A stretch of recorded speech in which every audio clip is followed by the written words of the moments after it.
My name is Talia, and I'm 26. I'll never forget the exact moment my family quietly fell apart, just days before Thanksgiving.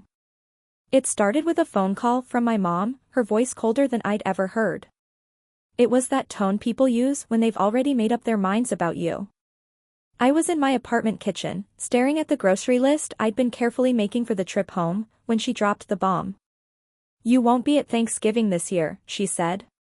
"Your sister's new husband thinks you'd ruin the vibe." For a few seconds, I thought I'd misheard her. Ruin the vibe? I asked her what she meant, but she just sighed, like the conversation was already too tiring. She explained that Ethan, my sister's new husband, felt uncomfortable around me, and since this was his first Thanksgiving with the family, they didn't want any drama. Drama? I barely even knew him. I'd met him exactly twice, once at their rushed wedding dinner, and once at a short family brunch where he barely spoke. And somehow, I was already the problem. I stood there, gripping my phone, while my mom explained it like uninviting your own daughter from a holiday was completely normal. She said it was just this year, maybe next year would be different. But what hurt the most wasn't the excuse, it was how easily everyone agreed. My sister hadn't called. My dad hadn't called. It was as if they had all silently decided I didn't belong at the table anymore.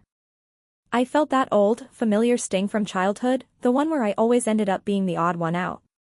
I wanted to argue, defend myself, ask exactly what Ethan had said. But I already knew how that would go. If I pushed, I'd just be proving his point. So instead, I did the one thing no one expected, I stayed quiet. I told my mom I understood, and ended the call. That night, I sat alone in my apartment, the silence pressing down. Outside, the city glowed with early holiday lights, but inside, it felt dark and empty. I kept hearing the words over and over, "You won't be at Thanksgiving this year." Less like a request, more like a sentence. By midnight, anger replaced sadness. Who was Ethan to decide if I belonged with my own family? And why was everyone letting him? I replayed our brief encounters. At the wedding dinner, he'd stared oddly when I mentioned my job, like the info caught him off guard. At brunch, he asked careful questions about my office, my role, my position, but it didn't feel like curiosity. It felt like he was trying to check something. Back then, I brushed it off. Now, lying awake, I wondered if I'd missed a look in his eyes, recognition, or fear. But it didn't make sense. I hadn't done anything to him. I barely knew him. I tried to convince myself to stop caring. If my family didn't want me there, fine. I'd make my own Thanksgiving. Cook something simple, watch movies, maybe take a quiet little trip. I told myself I was okay, but the rejection still stung like a fresh bruise. The next morning, I went to work, trying to push it out of my mind. My downtown office was buzzing, phones ringing, coffee smells drifting through the halls. Work had always felt steady, predictable. I liked that. I liked being someone people relied on, not excluded. I just sat down at my desk when my assistant knocked lightly. "Talia," she said, looking confused, "there's a man in reception asking for you. He says it's urgent." I frowned. I wasn't expecting anyone. "Name?" I asked. "Ethan," she replied slowly. My stomach sank. "My sister's husband, here?" For a second, panic raced through me. Was something wrong with my sister or my parents? But my assistant didn't look worried, just puzzled.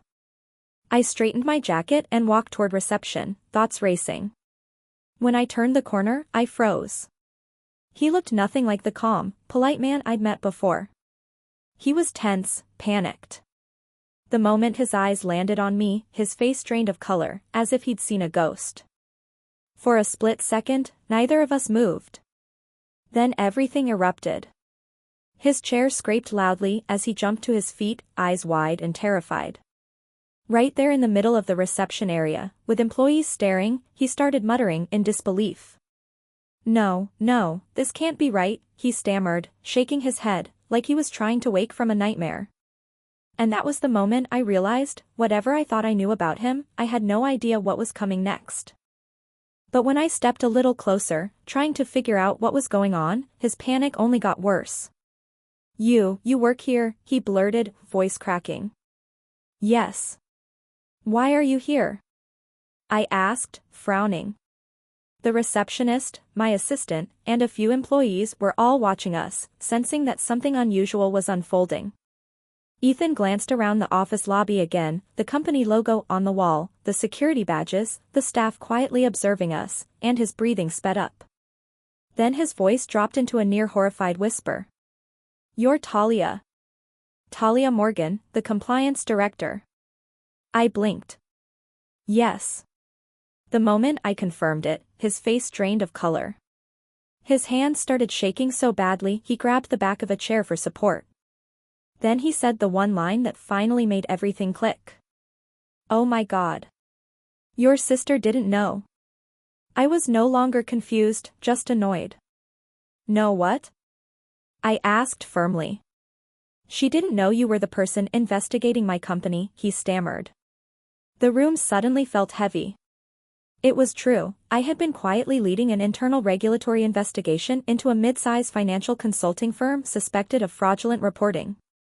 Months of work, completely under the radar. Ethan had never mentioned specifics about his job. At the wedding dinner, he had only said he worked in financial consulting. I hadn't thought much of it back then. Now it all made sense, the strange looks, the careful questions, the tension every time we crossed paths. Ethan ran both hands through his hair, panicked. "When I saw your name on the wedding guest list, I thought it was coincidence. Then at brunch, I started worrying. I asked your sister what you did. She said corporate compliance, but no details." I crossed my arms, letting him continue. "So, you told my family I'd ruin the vibe at Thanksgiving?" I asked. He nodded, shame written all over his face. "I just needed distance. If you started asking questions, if you connected the company, I could lose everything." The irony was almost laughable. My family had cut me out of Thanksgiving because Ethan was scared I might uncover something illegal he was hiding. But what he didn't realize, the part that terrified him the most, was still coming. I looked him square in the eyes. "Ethan, the investigation already connected the dots last week." His face went completely slack. "What?" "Your company name came up in a financial audit. We've already pulled the records." He looked like the floor had disappeared under him. His voice dropped to a desperate whisper. "You're going to report it." I didn't answer right away.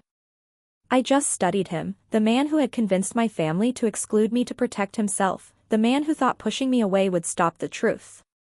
Finally, I spoke. "That depends on what the records show. But you should prepare for some very serious questions." Ethan no longer looked like the confident new husband.